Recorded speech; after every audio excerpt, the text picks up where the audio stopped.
we just do what we can, and that's hospitality. It's a very resilient industry.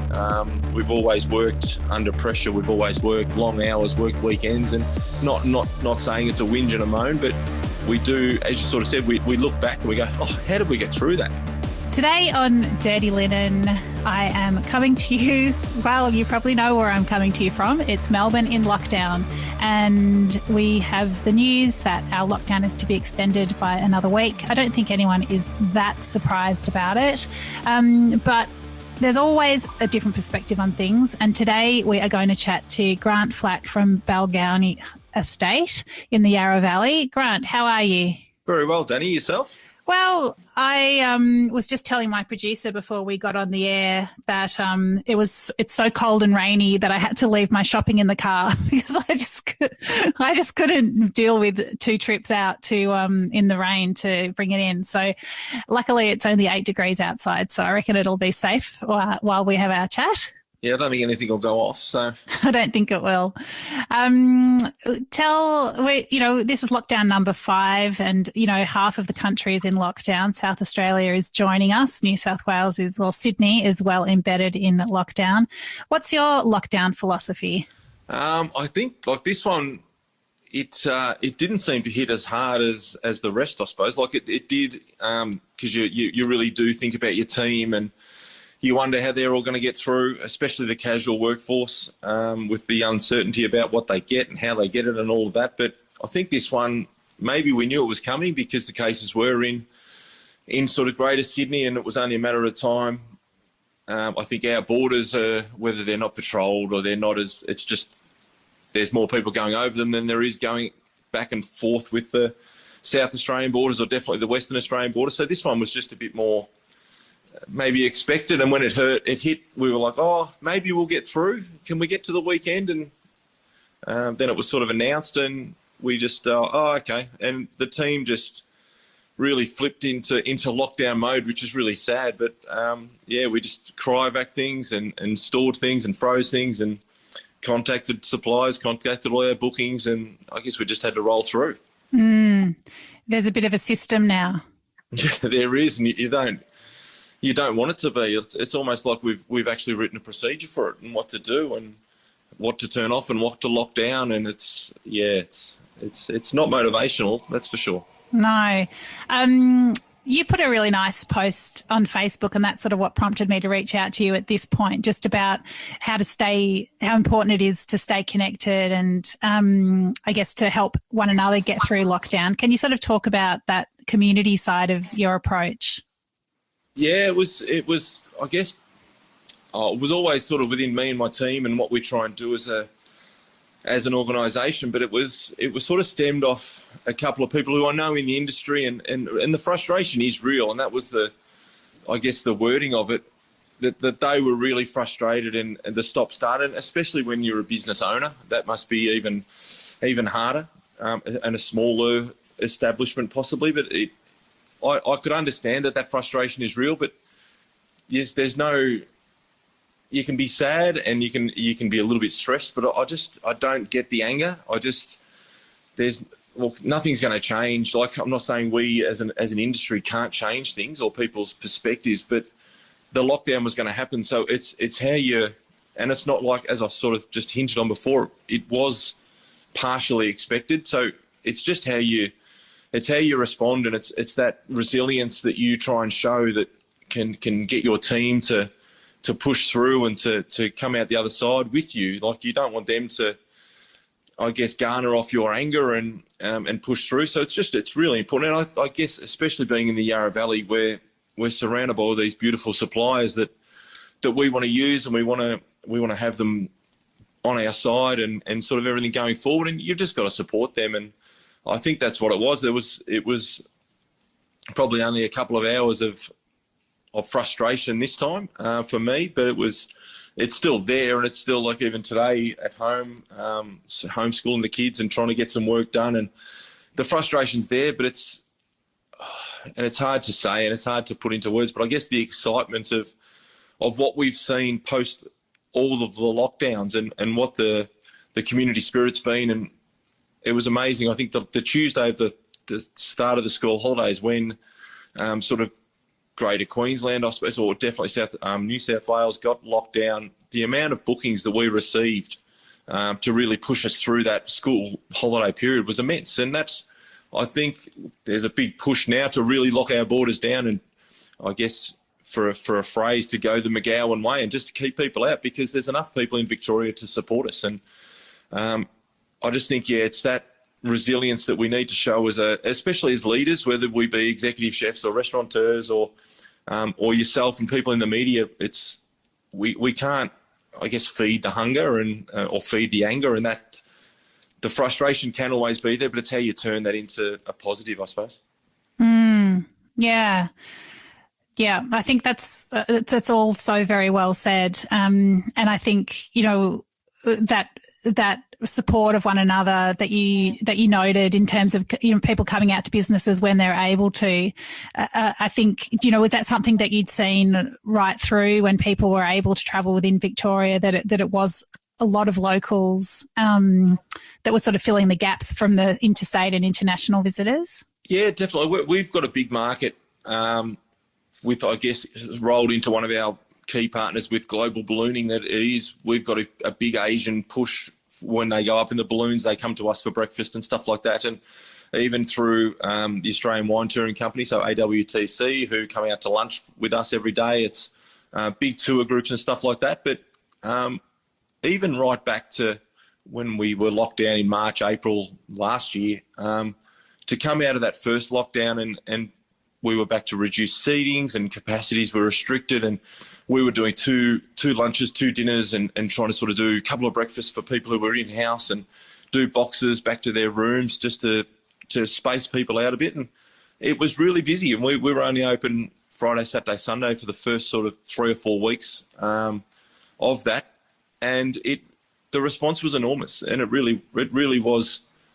It showed us, I guess, how it can be done. And like, you don't want to be sitting here now and fast forwarding 15 or 12 months since the end of that first lockdown and think, geez, we're still back in this. But it does show, and I know it's a catch cry to say, but we bounce and we be resilient and all that. But the public will come back, and that's I think the silver lining. It is really tough to sit at home at the moment. I love being a chef and I love being in kitchens and working with my team, but it's really frustrating to sit and work by myself, and Zooms aren't a chef's best friend. We like to hold food, and we like to have people around us, and we do bounce off each other. And but I think that the community spirit and I don't know if we were open today how many people would come out and see us with this rain tumbling down, but people have braved it. People have braved the elements because I think they understand and know that hospitality, we're sort of the first ones out,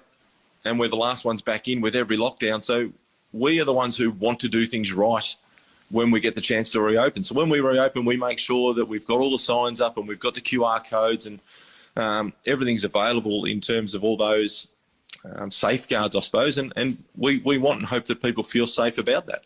Well, I noticed today there was a press conference, and our COVID commander, Jerome Weimar, who, I think he's a great communicator, but one thing that he really stressed was that Miss Frankie's, this restaurant in Cremorne that was a case location, he couldn't have been more complimentary and positive about all their QR code checking and everything that they'd done. And, he really said, the way that they ran their business and all their COVID compliance has helped them get on top of the outbreak. And I thought, well, that's great to hear. That's sort of great reinforcement for all those hospitality businesses who are putting the extra resources and time and thought into making sure that people do check in every single time they visit a business. Yeah, because we can't have people being scared to come out. It's hard enough for them as the community, I suppose, to be locked in their houses. So when they come out, they need to be able to feel comfortable about where they're going and that they're not in a position or a place of threat. So. Yeah, absolutely. So speaking of resilience and adversity, tell us about the blaze that destroyed Balgownie Estate's kitchen last year.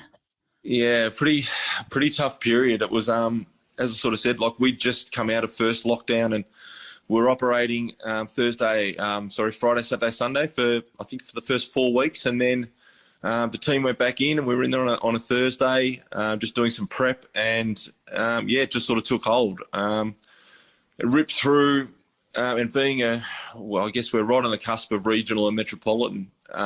So we had the CFA come out, but it took them about 16 to 18 minutes to get to us, and within that time it was the flames were coming out the front door, and all staff were safe. There weren't any guests on site, which was a blessing, I suppose. We were getting ready for them to come the next day, but and for people who, like, I'd been there a year and a half, people had been there for 2, 3, 5. And when you're in a regional sort of place, you form a bit more of a bond, I think, as people, because you don't have a break. You can't. Well, if you do have breaks, you don't really go home because anyone's 15, half an hour, 45 minutes from home, and you sort of just spend your time around the property speaking to other people. And it was really sad and really a tough period. And look, we had a session the following day, just with a psychologist and all that, just to, if anyone had any ongoing sort of worries or angst about how it happened, not why it happened, but how it happened, and how we could then push on. And look, great credit to the team. We just sort of, again, even though we'd only gone through one lockdown, it was bounce, what can we do? And we ran down and we sort of walked around our property and thought, well, we've still got 70 accommodation rooms. How can we facilitate them, and what can we create? And we had a space on our tennis court, and at first we just sort of, I guess our operations manager, now general manager, Mal Watson, and myself, and we walked down and had a bit of a look, and we thought, we can, and again, coming from a big organisation, so I worked at Yarra ACV for 10 or 12 years, and I was like, I can handle this. This is just another project. And but again, the local side of it, and we hadn't really looked at it, but I looked at sort of the big companies, the big city-based companies, to come out, put a marquee up or something. And then a local guy had spent a couple of days trying to get in touch with us, and it's what he'd done for 20 years, was to put marquees up, and at Rochford and other places, at the Yarra Valley, Yarra Glen Racecourse, and he's developed, designed, and built this amazing marquee with a fully commercial kitchen in the back of it that we sort of could have had up and running probably 4, 5, 6 weeks after the fire, but then lockdown 2 spilled through, so it just put it all on hold again. And oh my goodness. So it was just stop-start, and I think that's been the theme. But then we got going on whenever we could, like the 8th of November, I think we rolled in, and it was brilliant. It really gave the team another outlet, a little bit more motivation about what was happening. The rebuild was only just starting, so that was 5-6 months after the fire itself, but that was just all tied up in insurance and everything. But we built what we've called the eatery. It's got a cellar door component to it. It's got the restaurant component. When we first opened, because it had to have COVID friendliness, I suppose it had an outdoor area, which we've converted into a fully enclosed space now, with especially the Yarra Valley winter forming and being very cold in the mornings. And again, we've rolled through different styles of menu. We started with a very casual menu, and we've just designed and I guess evolved that back to our restaurant style. We were very lucky to be able to maintain most of the team throughout the lockdown to burn down the lockdown, and reopening and having them and having their skills. We didn't want to just put on a sort of a casual cafe style menu. We wanted to make sure we had something, again, to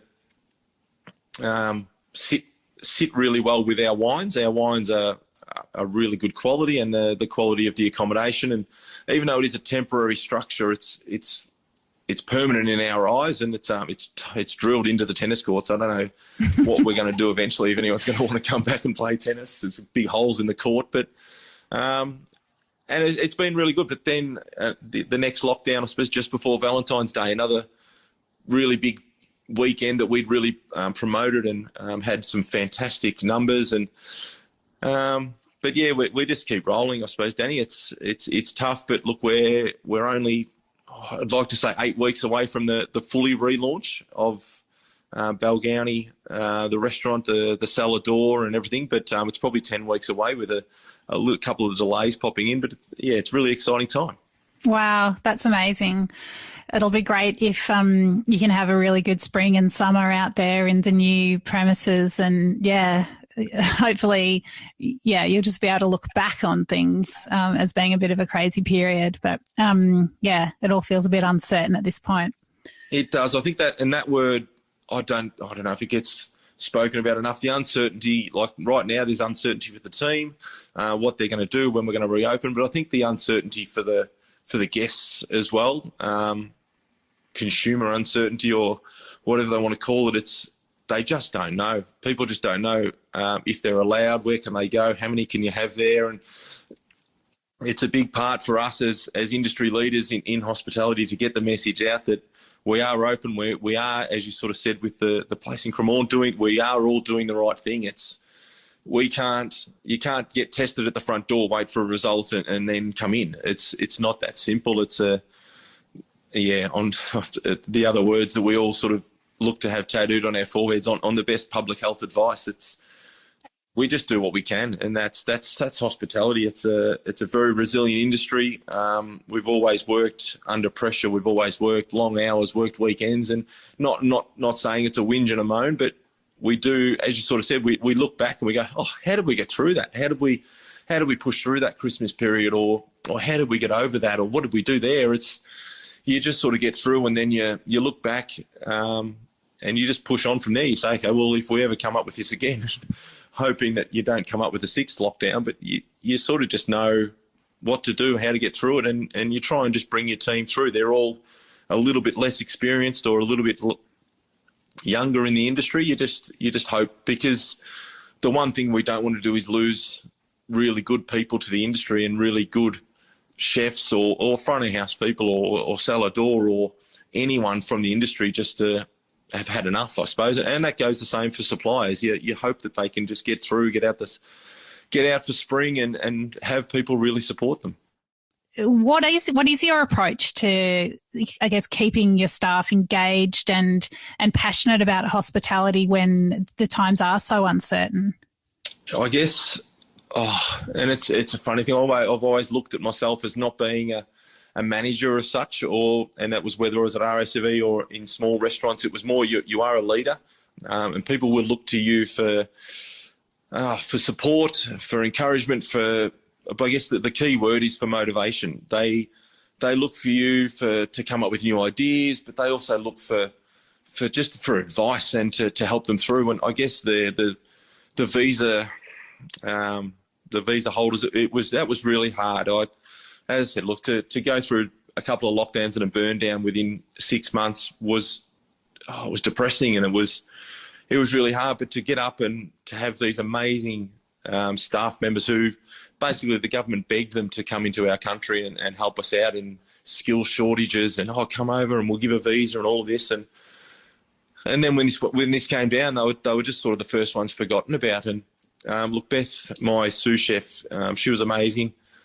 She just rallied around, and we raised a lot of money for them, and she went shopping for them and dropped care baskets at their house, and we had clothes donated for them, and just that, I think the sort of communication that we then went through with the team, and this is why we were doing, we had Friday night trivia sessions and all that sort of stuff, but to bring them all through together, and it's a funny thing because you as a leader and a manager, you teach people that everybody's different and everyone has different circumstances, but you are in it together. You're not in the same boat. Everyone has different circumstances, as I said, but you are in it together. You want to be there, whether you're the first year apprentice. I want to hear her thoughts and her story about how she can, I guess, push through and help us out, and what she can bring to the party. And it's just leadership. It's critical. You've got to help your team just to get through the next day, and especially for those two visa holders. In the end, we lost one, but he was lucky enough to pick up another visa at a place in the city. But, so to the one we've still got, Callum, he's just an exceptional pastry chef. But look, that must have been, again, that word uncertainty of just not knowing how long it was going to go on for, lack of support, whether it be financial or just information. Like, he's still waiting for the next stage of his permanent residency application, and we were promised even before first lockdown, so February 2020, that it was going to be fast tracked. And I know things have happened in the world and everything like that, but you just need that, I guess, support, and it's a bit lacking at the moment. But that's why we as hospitality have to get them through it. It is a really exciting time to look to spring for us as a new establishment and a new facility, but also just to look at what's possible for all of hospitality, and how we can, if places can get out the other side, how busy we all hope it's going to be when the sun shines. It's like you've got to obviously deal with the immediate, but it sounds like it really helps you and your team to have a bit of that, medium to longer term thinking to keep you motivated. Yeah, and I think just some part of it's been really exciting and really, the future planning of what we can do up there. But it's also been really frustrating as well, that how long is it going to take? And that was something that was taken out of our hands by sort of assessors and insurers and planners and all that sort of stuff. And you're trying to say, okay, guys, we're in this temporary structure, and it's an amazing location, and it's a beautiful spot. And people come down and go, oh, we can't believe you've built this and you've put this up in this space, and you're still producing amazing food on wonderful plate ups and a whole bit up to that standard. But at the same time, it is a temporary fix, and I don't like saying it to the team, but it is a tent, and it gets cold, and it gets hot when the sun shines on it, and the floor is just sort of wooden timber, whatever it is, and it's covered in vinyl, and it does creak, and we get a little leak here and there, and then birds fly in, and it really is hard, but like, to keep looking up on the hill, and you're seeing it once the redevelopment started, and I just decided, like, once it was safe and the walls were up, the windows were up, that we just take the team up there every week if we can, and we speak to the builder really well, and put your hard hats on and in you go, and we sort of say, look, this is where the kitchen's going to be, and then a couple of weeks later the cool rooms are in. Oh, this is where the pasta is going to be, and this is what we're going to do. And yeah, it's exciting and it's motivational to see it. And you just hope that, whether they be big places, small suppliers, anything like that, that they're leading their teams through with that same philosophy of some level of excitement. You don't want to false promise anybody anything, because that can be really demoralising when it sort of there's no fruition to it.